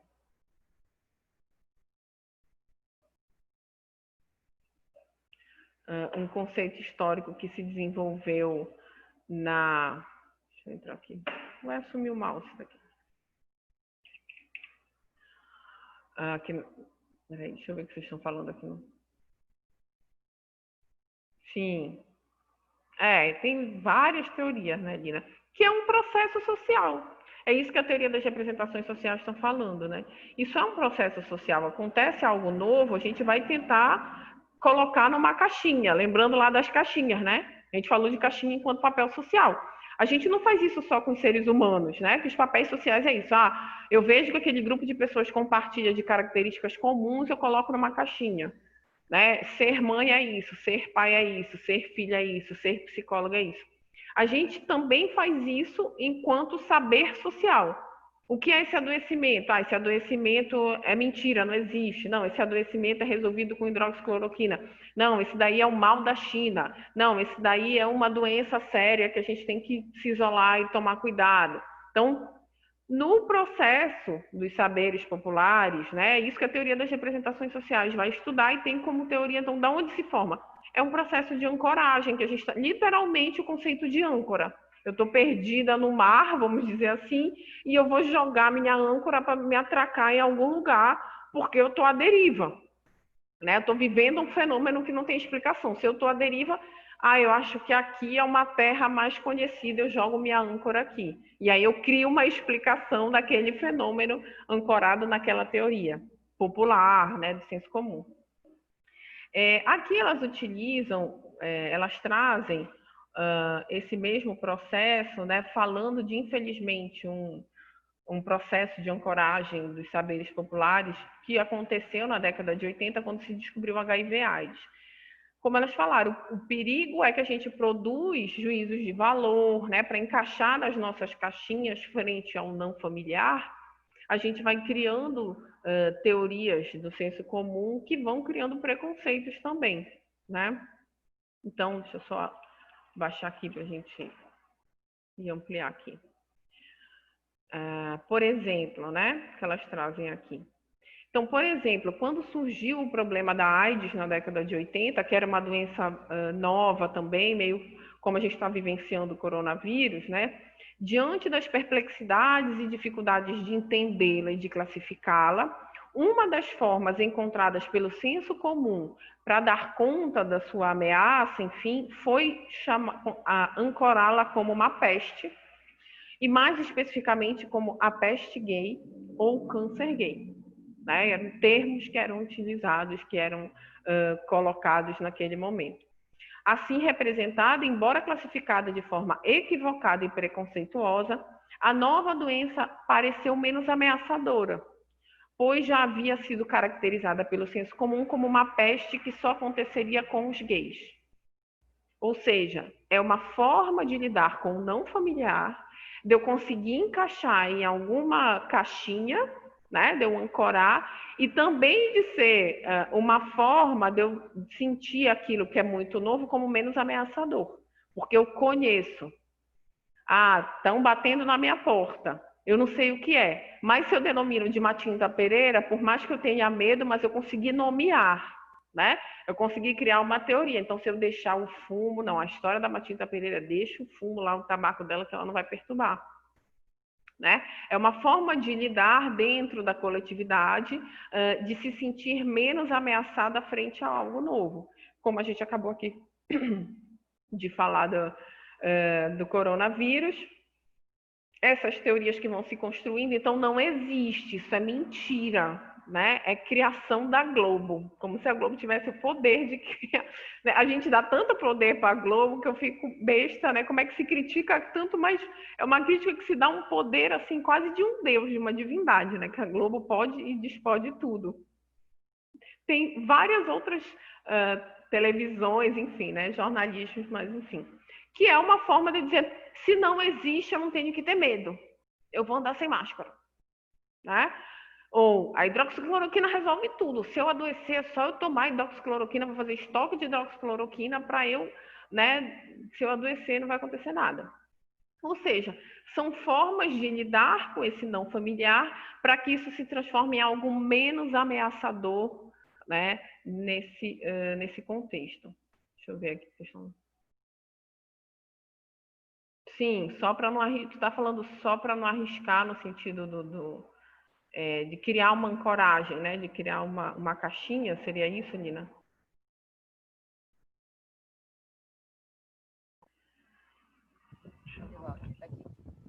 Não, é que na hora que você estava falando de quando cria, né, as lendas, cria as informações. Ih, tá baixinho.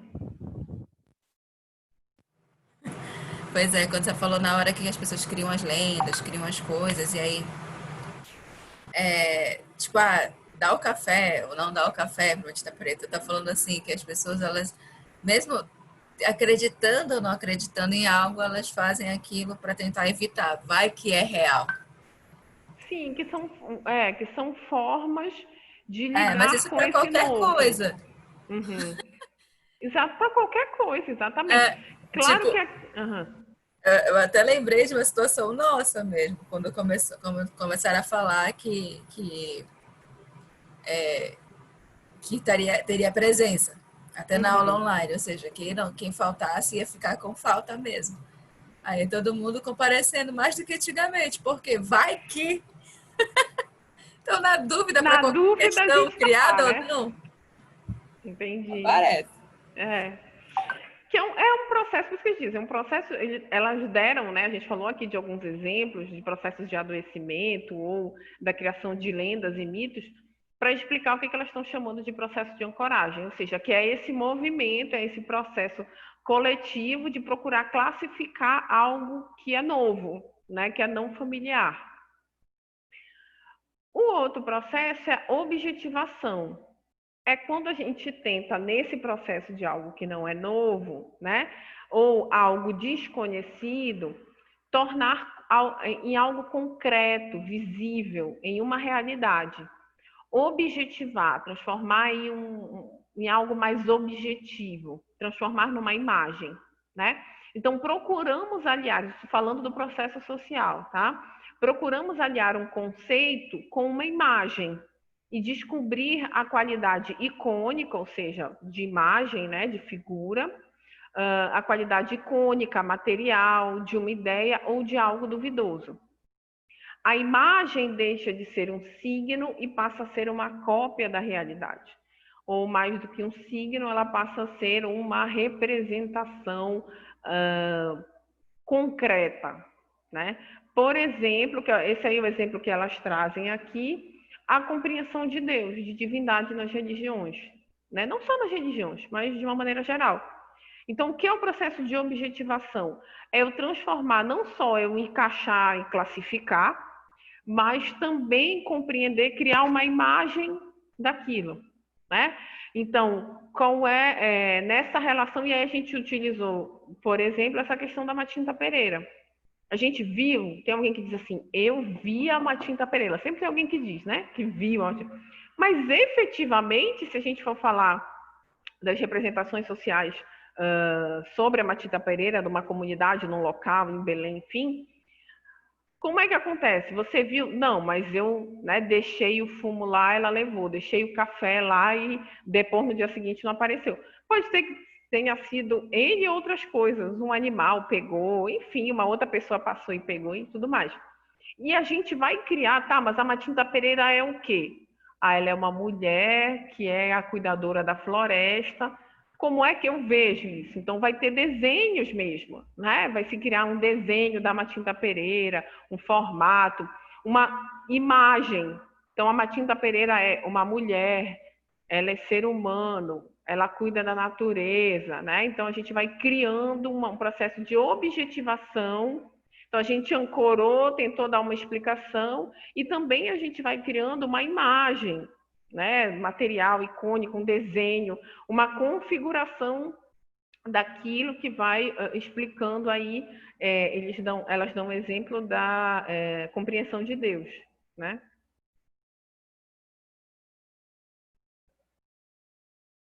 Depois,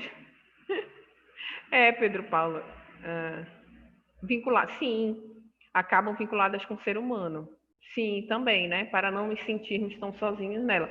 São várias compreensões, né? Claro que tem outras compreensões religiosas também, mas religiosas, espiritualistas que tendem a pensar na natureza como energia, não tentar configurar como ser humano. Mas, de uma maneira geral, falando aí bem de representações sociais, né? A gente está falando desses universos consensuais, as pessoas tendem a assemelhar a sua realidade, né? A transformar em algo concreto. Então, é um ser humano, é um objeto, é um remédio, né?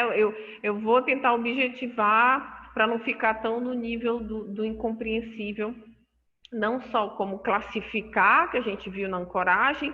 A ancoragem, então, ela é um processo de classificação e a objetivação seria um processo de construção de uma imagem, né? Então, se existe algo para além do céu e da terra, o que seria, né? Quem é que toma conta de todos nós, né? Quem é que determina quem vai viver, quem vai morrer, ou determina os acontecimentos mundiais, sei lá, várias concepções.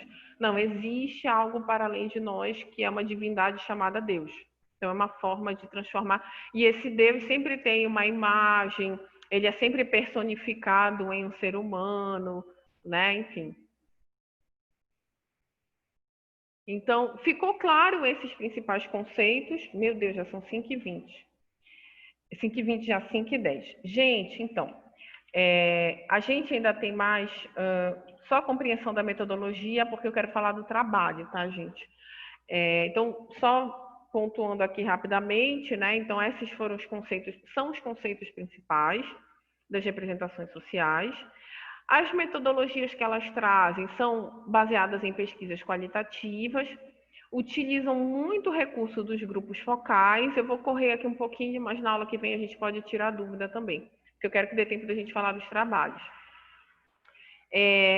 Os grupos focais são um tipo de trabalho em grupo e um tipo de pesquisa em grupo, que você traz um tema, um ponto-chave, enfim, né? Uma temática principal e faz perguntas para aquelas pessoas que estão reunidas naquele grupo, né? E a partir disso coleta transcreve as informações que elas dão dentro daquele grupo, né? Então, as entrevistas se fundamentam na interação desenvolvida no grupo. O ponto-chave desses grupos é o uso explícito dessa interação para produzir dados e insights que seriam difíceis de conseguir fora dessa situação. Ou seja, não é entrevista individual, mas vai ser o foco principal que elas trazem é trabalho com grupos. Então, eu vou fazer uma pesquisa sobre as representações da Matinta Pereira, vamos dizer assim. Eu vou fazer esse trabalho, eu vou fazer essa pesquisa em grupo. Vou reunir 5, 6, 7 pessoas, nem que eu faça vários grupos focais, né? Vou lá, a comunidade tem, eu quero pesquisar com 20 pessoas, aí eu faço uns 4 grupos de 5 pessoas, né? Em cada grupo eu vou anotando, vou transcrevendo, vou gravando, para ir vendo quais são os temas principais, né? Quais são as principais respostas que se atravessam para daí, então, compreender. Por isso que diz, a transcrição, a análise dos dados vai ser através da transcrição das entrevistas, da leitura flutuante do material, que não é assim, eu vou transcrever bonitinho, mas eu vou perceber naquele material quais foram as respostas principais semelhantes, né? Para captar os temas, saiu temas propostos, e aí a categorização dos dados em torno dos objetivos da pesquisa e dos referenciais teóricos. Aqui é só para entender, elas explicam mais detalhadamente, né, no final do capítulo, um pouco sobre essa metodologia, tá? Mas que tem muito a ver com a pesquisa qualitativa e pesquisa com grupos. Deixa eu ver aqui se vocês perguntaram. Vai sonhar com a Matinta de tanto que eu dei o exemplo dela. Eu espero que eu não sonhe com a Matinta, que ela não vai aparecer lá na...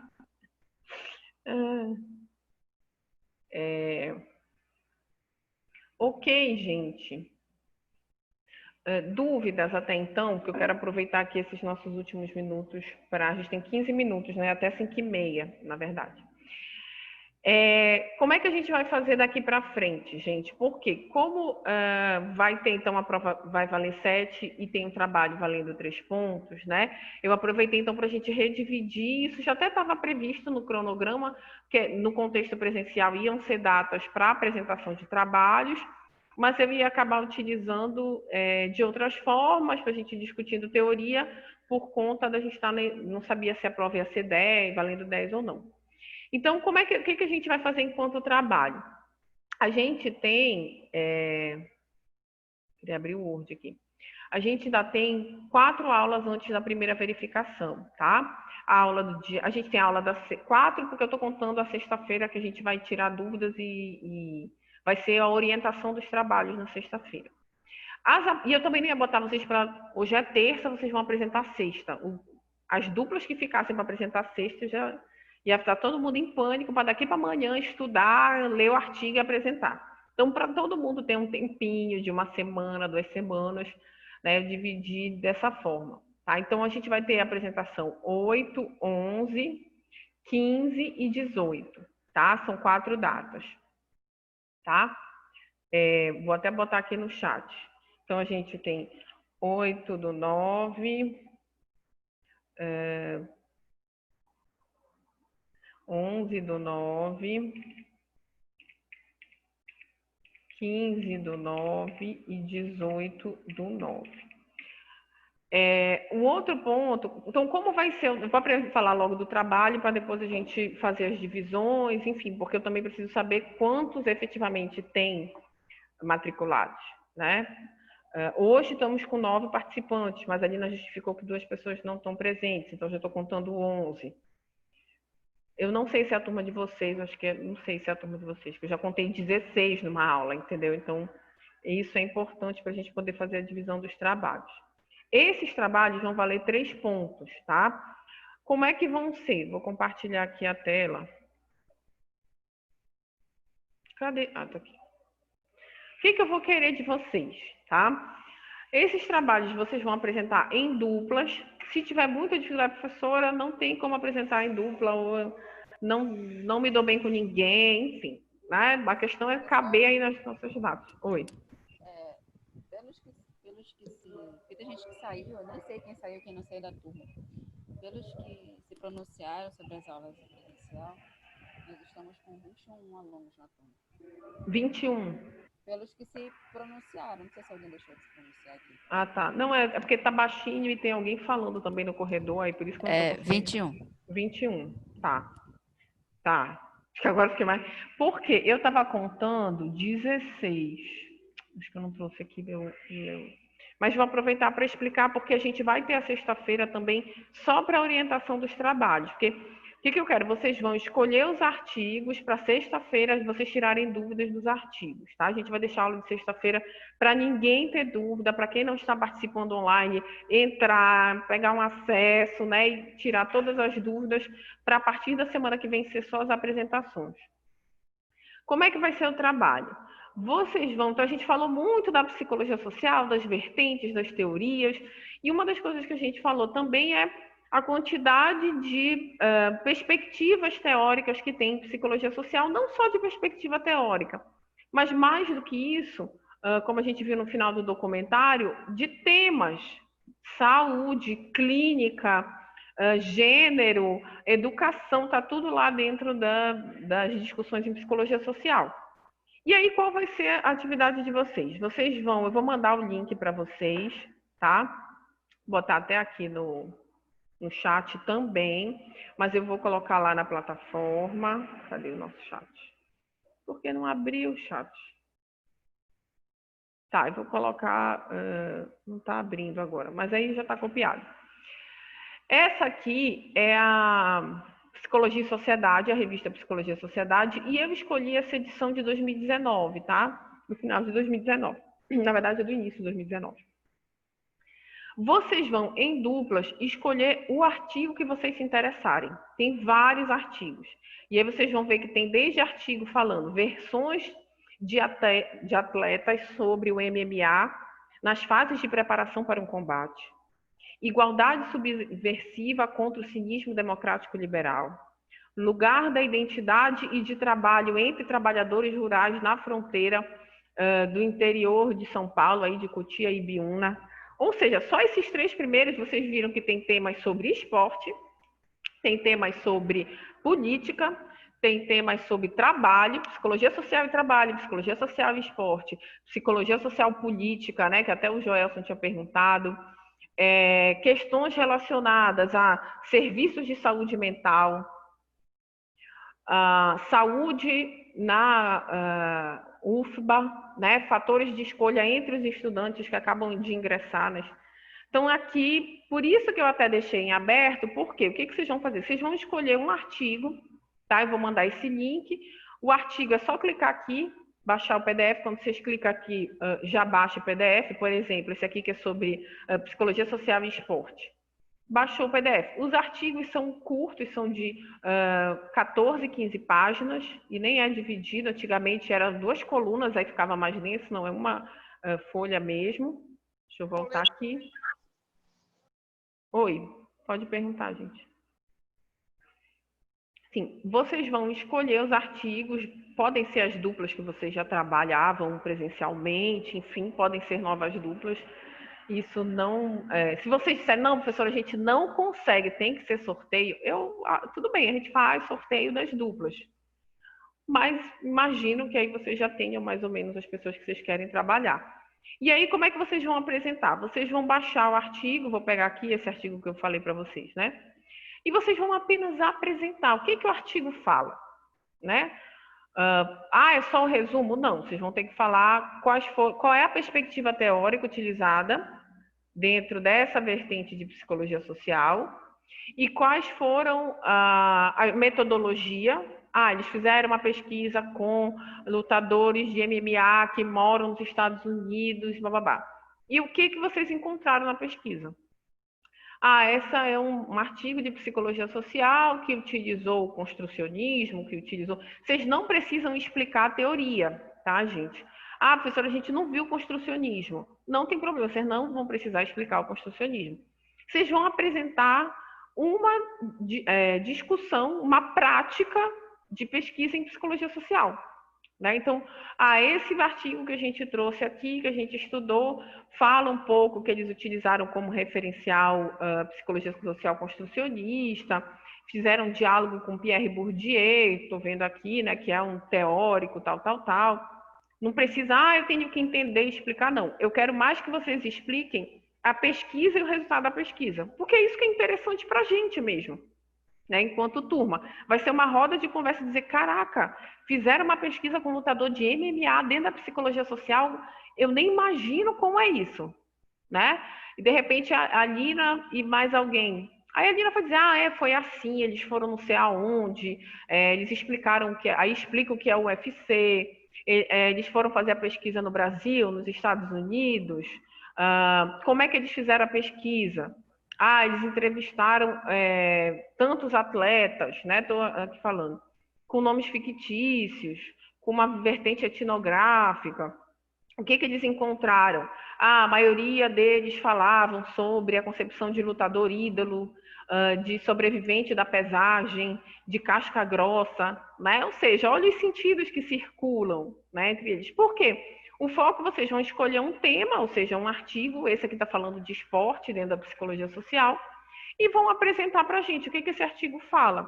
Não precisa vir falar de toda a concepção teórica, não está falando de construcionismo é concepção de sentido, porque o objetivo agora é a gente visualizar tudo que a gente discutiu, como é que isso, quais são as diferentes implicações da psicologia social no campo da pesquisa, tá? Deu para entender, gente? Deixa eu voltar aqui. Esse link, por que eu escolhi essa edição? Porque ela está super ampla. E aí dá para escolher em cima dos temas de interesse de cada dupla. Eu tenho interesse por esporte, eu tenho interesse por saúde mental, eu tenho interesse por psicologia do trabalho, né? Eu tenho interesse sobre psicologia política. Cadê? Teve um que eu vi aqui, que acho que trabalha com educação. Eu tenho interesse sobre discussão com relação a álcool e drogas. A minha sugestão só, gente, é vocês escolherem artigos que tenham essa coisa mais relacionada à pesquisa do campo prático, pesquisa de campo, tá? Porque tem alguns artigos que eles são muito teóricos, vocês vão começar vão ficar perdidos, tipo, a importância do contexto histórico em El Salvador a partir do teórico Ignácio Martim Baró. Vocês não viram isso, vocês vão ler e vão ficar... É a teoria pela teoria, né? São pesquisas teóricas, né? Então, por isso que eu sugiro vocês utilizarem mais, por exemplo, aqui está falando sobre dança e produção de lugares perigosos, a produção das identidades e diferenças pela pedagogia, né? No Paraná, em Ji-Paraná, em Rondônia, né? RO é Rondônia. Tive uma ignorância geográfica agora, que coisa feia. Fazendo gênero na política, uma história de vida, vai contar a história de vida, de repente, de alguma política ou político, enfim. Então, busquem esses que sejam mais fáceis até para vocês apresentarem, tá? E aí eu vou mandar um link, por isso que eu vou mandar um link, porque vocês vão ler todos, e aí, gostei desse, clica, baixa o PDF. E como é que vão ser as apresentações? Voltando aqui para... Peraí, opa.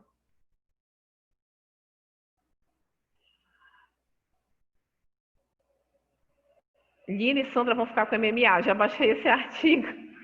Ok, gente, isso daí, por isso que eu estou deixando bem à vontade mesmo. Marcele, vocês vão escolher um desses artigos, tá? A dupla. Cadê? Sim, agora, abriu, finalmente. Está aqui o link. Eu não estava conseguindo, eu copiei o link e não estava conseguindo... Oh, meu Deus, foi para a Marcele, peraí. Tá? Esse é o link. Que aí já entra direto nessa página. Para não ter que ir no Google, botar Psicologia e Sociedade, volume 31 de 2019. Né? Se alguém não conseguir, é esse aqui, é esse volume. Psicologia e Sociedade, né? É o volume 31 de 2019.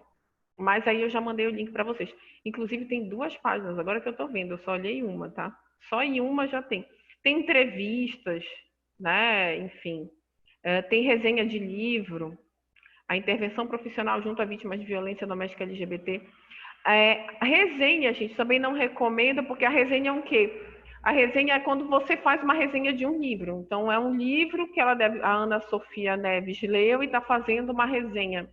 E eu queria mais que vocês discutissem pesquisa mesmo, tá? Que são os artigos, nessa área de artigos, tá? Então, Marcele, vocês vão escolher em dupla um desses artigos, vão ler o artigo, como eu cliquei aqui, e vão apresentar o artigo em si. Então, o que ele fala? O que é importante? Não precisa apresentar a perspectiva teórica para se aprofundar, né?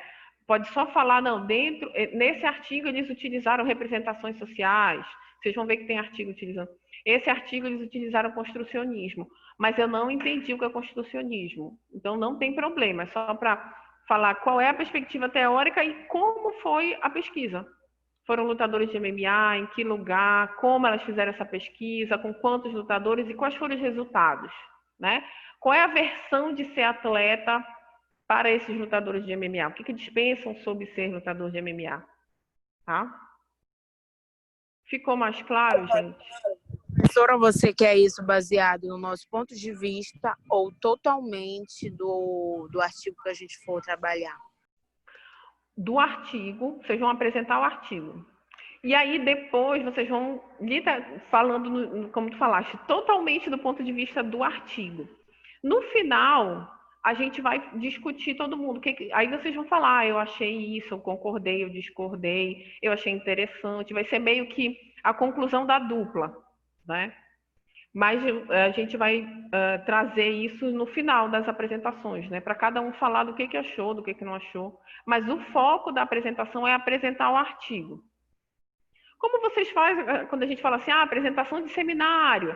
Olha, só que o seminário a gente dá um tema, vocês vão pesquisar na internet, aqui vocês vão apresentar um artigo que vocês vão ler e vão trazer aqui no Zoom, né? E aí como vai ser a dinâmica do Zoom? Acho que de repente vocês já fizeram isso semestre passado, enfim. Por exemplo, vamos dizer que dia 8 ficou a Lina e a Sandra. Aí a Lina e a Sandra, eu vou, né, como eu estou como host, imagina que eu esteja como host aqui, né? Vou pegar e vou transformar aqui a Lina e a Sandra. Cadê? Tornar anfitrião. Caso vocês queiram compartilhar a tela. Se vocês quiserem só apresentar, só que assim, neste momento é uma apresentação de trabalho, né, gente? Então, vocês vão abrir o vídeo de vocês para pelo menos ver a cara, a gente ver a cara de vocês, né? Eu vou sumir do vídeo aqui, vou fechar minha câmera e aí vai ficar a câmera só das 2 pessoas que estão apresentando. Se vocês disserem, professora, a gente quer compartilhar, a gente achou melhor transformar, não é obrigatório transformar em slide. É só para quem achar mais prático, tá? Porque o objetivo é apresentar o artigo. Ler o artigo, chegar aqui e dizer, olha, esse artigo fala sobre isso, fala isso. Se vocês quiserem também, como eu fiz nos livros, a gente marcou algumas coisas aqui no artigo no próprio computador, a gente quer compartilhar a tela para mostrar essas áreas marcadas, sem problema nenhum. Né? Aí eu vou botar aqui as duplas como host, aí vocês vão ter a liberdade de compartilhar o que vocês quiserem, slide, ou o próprio artigo, ou então só mesmo a apresentação oral, por vídeo. Não esqueçam disso. Tensão, Pedro Paulo. Mas é tranquilo, gente. É só vocês não falam pelo WhatsApp em vídeo. Então, é a mesma coisa. A gente apresenta, mas não necessariamente a gente expõe a câmera. Mas a gente apresenta. É, gente. Só para eu ver, vocês vão apresentar Agora sem tu vai tensão. Ei, professora, Uhum. na aula que vem já ia ser bom cada um trazer a sua dupla e o artigo já, né? Ou Isso. Aí, como a gente já está no nosso horário, o que a gente vai ser? Na sexta-feira, como pode... Sempre acontece isso, tem muita gente com dúvida, baixou um artigo, não entendeu, ainda não conseguiu se definir, a gente não fez o sorteio das datas, enfim. Então, na sexta-feira, a gente vai fazer só a orientação desse trabalho. Porque vai ser... Os 3 pontos vai contar a apresentação de vocês. Então, vocês vão apresentar. Eu tinha colocado 2 duplas por data, mas isso eu estava contando 16 pessoas. Se forem 21, aí eu tenho que recalcular aqui, que eu não sou nada boa de matemática, gente. Eu sou super ciências humanas nesse sentido. Eu pego a calculadora do computador e fico lá fazendo divisão, né? Só para ficar, para todo mundo poder apresentar. Ou seja, seriam 2 artigos por data, no máximo 3, né? Ou seja, 2 ou 3 duplas por data. Então, ficam 2 e 3, né? E aí dá tempo para a gente tirar dúvida, para vocês baixarem um link, olharem, chegar na sexta-feira aqui arrancando os cabelos, porque eu não entendi nada, ou entendi. Professora, nessa sexta agora? A orientação dos trabalhos. Ah, tá, ok. Tá? Apresentação Falar não, quem né? é a tua dupla e qual artigo tu escolheu, e aí tu vai pedir a orientação dela. Isso. Entendeu, Marcelo? E na sexta-feira vai ser... Qual é o trabalho de vocês daqui para sexta-feira? Escolher o artigo e me informar na sexta-feira, tá? Professora, ficou eu e a fulana ou fulano, por exemplo, a Lina, vai chegar na sexta-feira. Professora, ficou eu e a Sandra, a gente vai trabalhar o artigo, o nome tal, tal, tal. A gente está com dúvida sobre tal coisa do artigo, ou a gente não tem dúvida. Beleza. E aí a gente vai fazer o sorteio dessas datas, tá? Já achei até um programa aqui no computador que a gente faz sorteio. Eu compartilho a tela e aí eu boto lá o número, a gente vai definindo o número das duplas, e aí é o computador que vai sortear, não sou eu que escolhi a data, enfim, tá? Então, é o tempo também das pessoas que não estão comparecendo, não estão, por N motivos, enfim, não cabe a mim dizer o porquê ou não, poderem vir, né, falar, tirar dúvidas também aqui online, tá? Então, sexta-feira, a gente vai fazer... O trabalho de vocês para sexta-feira é escolher o artigo, a dupla, e me passar o nome, e aí a gente vai fazer o sorteio das datas, tá? Que aí eu já vou também saber o quantitativo. Não precisa ficar tenso, Pedro Paulo. Não é um seminário, vocês não tem que fazer slide e botar uma roupa diferente, fazer... Não, vão apresentar um artigo que vocês vão ler, né? Conversar botar um terno, enfim, né? Vão ler com a pessoa que vai ser a dupla de vocês, e aí vão, né, conversando, tu achou isso, achou aquilo, tá, o nosso vai ser dia 8. Aí vocês vão chegar aqui e dizer, olha, gente, a gente leu esse artigo, a gente achou interessante isso, eles falam disso e disso, falaram tal, tal, tal, tal, tal. Aí quando todas as duplas se apresentarem, a gente vai abrir para cada uma falar da sua opinião. Concordei, não concordei, discordei. Vai ser uma roda de conversa dessa... pesquisa, vamos dizer assim, sobre as pesquisas em psicologia social. É bem tranquilo. Vocês já estão até escolhendo, né? Eu vou salvar aqui o chat, que fica mais fácil. Bom, gente, então a gente já até extrapolou aí nossos 5 minutos. Nem sei se vocês têm outra aula agora. Senão, que nem que toda vez eu passo a aula... então pronto, a Sumaia ainda não apareceu ali. Toda vez eu passo a aula uns 5 minutos do Júlio. Aí eu saio professora, a gente... Se acontecer de uma dupla escolher o mesmo tema... Aí vocês têm que conversar entre vocês, gente. Você tem tantos e tantos e tantos artigos ali. Vocês podem democraticamente, assim, amigavelmente, dizer, não, quem vai ficar entre nós? Né? Por isso que eu deixei lá bem a diálogo, exatamente. Né? Por isso que vocês têm que ir olhar e vir participar, porque ou até entre vocês, porque vocês têm um grupo também do WhatsApp, né? Vocês conseguem também falar melhor. Mas cada dupla vai ficar com um tema. Eu não vou fazer sorteio porque eu acho que tira a possibilidade de escolher os temas que vocês gostam. Tem gente que está mais interessada em saúde mental e tem tanto artigo ali, gente, que tem vários artigos às vezes pelo mesmo tema. Tem 2, 3 artigos falando de saúde mental. Então, se for por um tema específico, dá para escolher nesse sentido, tá? Bom, gente, então é isso. A gente se encontra na sexta, tá? Vocês me passam direitinho aí as duplas. E aproveitem sexta-feira para tirar dúvida desse trabalho, para não chegar no... eu fiquei para dia 8. Mas eu não vou apresentar dia 8 porque eu não entendi, porque eu não vi, porque eu não sei. Gente, essa aula fica até gravada lá na plataforma. Né? Então, não vai ser falta de ter entendido, reentendido e entrado em contato aí. Se alguém for... o sorteio ficou para o dia 8, de repente a minha dupla, mas eu queria ficar no dia 11, aí vocês vão ter que trocar entre vocês, né? Porque aí já vai estar dentro do sorteio. Tá? Gente, então é isso. A gente se fala na sexta-feira. Qualquer dúvida dessa aula, inclusive, vocês revêem a aula, né? O vídeo, no máximo até amanhã já vai estar na plataforma. E na sexta-feira a aula vai ser só para isso, tá? Tchau, tchau, gente. Então, até sexta. Tchau, professora. Namastê.